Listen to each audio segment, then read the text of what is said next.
My husband surprised me by saying I should go back to my parents' house because my parents are already living in our house. I felt shocked by his sudden words, but he seemed to think he was being reasonable. He said, "Do you have a problem with that? Don't argue with me. I'm fine with divorcing you if you do." Lately he had been distant and unkind, and I had my own complaints. I had been thinking about divorcing him too, but I didn't think it was fair for him to kick me out of our home. I thought to myself, I'm the one paying $1,800 for our expenses.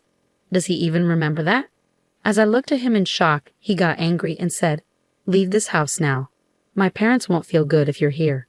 I didn't really get why I had to go, but I said, "Okay, I'll take all my stuff with me." Once I agreed, he seemed happy and said, "Then do it," and walked away.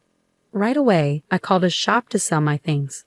My name's Emily, and I live with my husband, Robert, who's 5 years older than me. We met through mutual friends, and our first hangout turned into spending the whole day together. Robert mentioned he wanted to be a voice actor, and I was impressed by his deep voice. I've always liked soothing voices, so I felt drawn to him. It seemed like he felt the same because we exchanged numbers and decided to hang out more. Before we knew it, we were dating, even though we never really talked about it. I had just graduated from college and started working, so dating someone more mature seemed exciting. My friend Ashley was worried about the 5-year age gap, but I reassured her that it wasn't a big deal. I liked Robert a lot, and he felt the same about me, so I wasn't concerned. Eventually, Ashley agreed, trusting my judgment. Robert and I dated for about 3 years, and then he brought up the idea of getting married. I had already told my parents about him and his age, so they were excited to meet him. With their expectations in mind, I often wondered when he would propose. He ended up proposing during one of his usual visits to my apartment, where we just hang out and relax. It wasn't the most romantic setting, but it felt like something Robert would do, and I was okay with that. When he asked, I simply said, "Sure, let's get married." So maybe we were both a little casual about it. After that, we visited each other's parents, but I didn't really connect with Robert's parents. When we went to Robert's family home, it was filled with what looked like old-fashioned items, but they seemed to be fake. When we met Robert's parents, they were wearing expensive clothes and lots of flashy jewelry. They seemed like they were trying too hard to look rich. Our tastes and values were very different, and I didn't think we would get along. Robert's mom even made a rude comment about my appearance, which hurt my feelings. I was surprised that the parents of the man I wanted to marry acted like this. But in the end, it's Robert and I who are getting married. If I don't like his parents, I don't have to spend much time with them. So I decided not to let it bother me too much. After we got married and moved into our condo, Robert seemed worried about something. "Hey, who was that woman in the blue dress at our wedding?" "Which woman in a blue dress?" There were a few guests at our wedding who wore blue, so I couldn't figure out who he was talking about based on that alone. "You know, the one who gave a speech as your best friend." "Are you talking about Ashley?"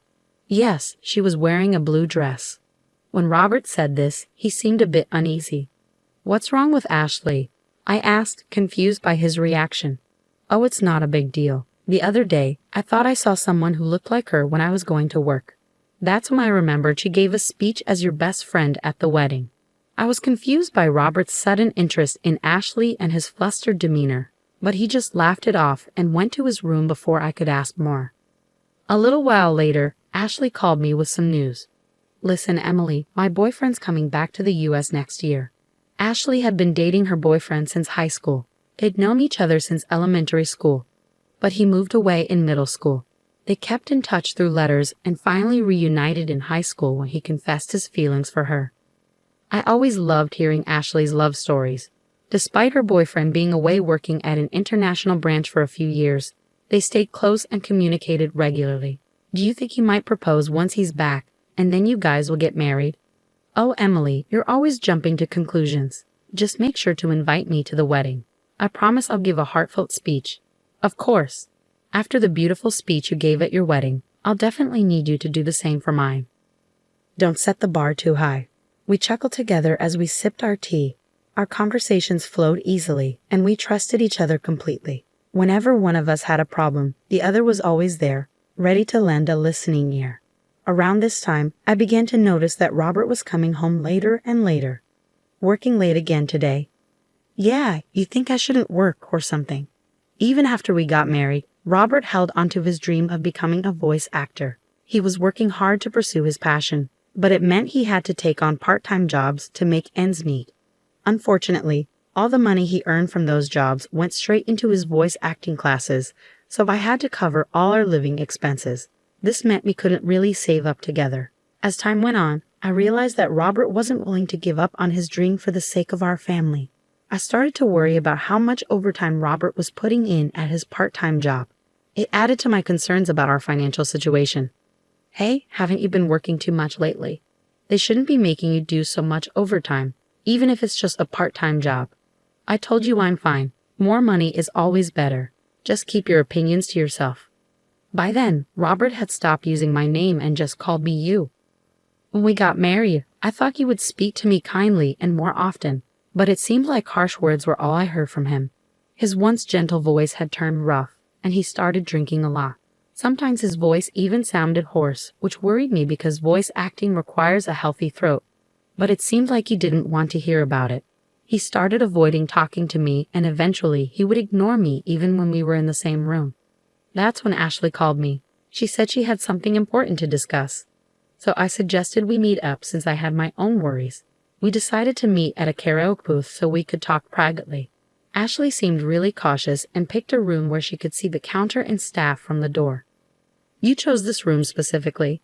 Yes, I wanted a spot where the staff could see if there was a suspicious person outside our door.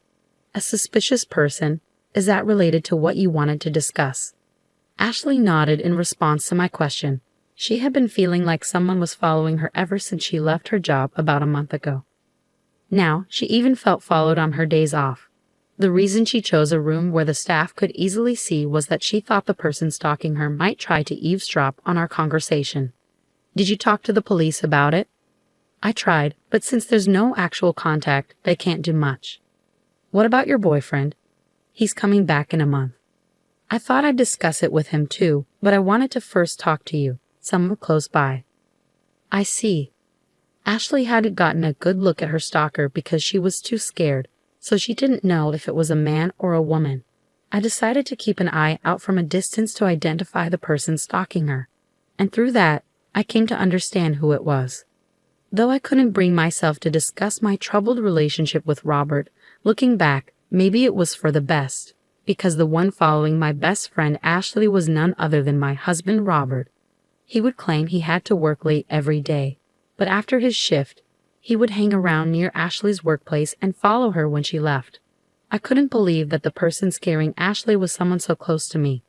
When I found out, I was shocked, and the expression on Robert's face as he followed Ashley was chilling. He had this creepy, unsettling grin.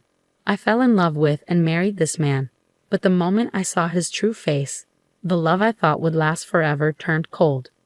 I told Ashley the truth and urged her to move right away. With the help of her colleagues, she arranged for someone to drive her from the underground parking lot to her new place for a while. After we took these precautions, Robert's frustration grew, and one day, it boiled over.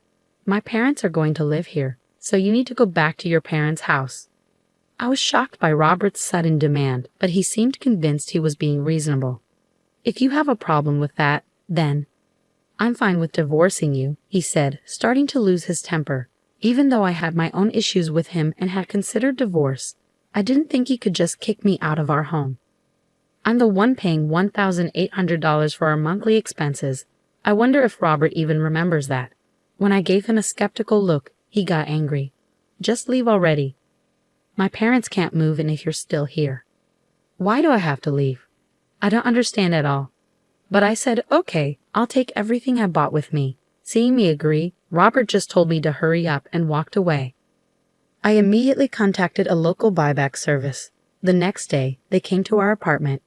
At first, Robert smirked, thinking I was leaving. But when he saw the workers assessing all our furniture and appliances, his eyes widened in shock.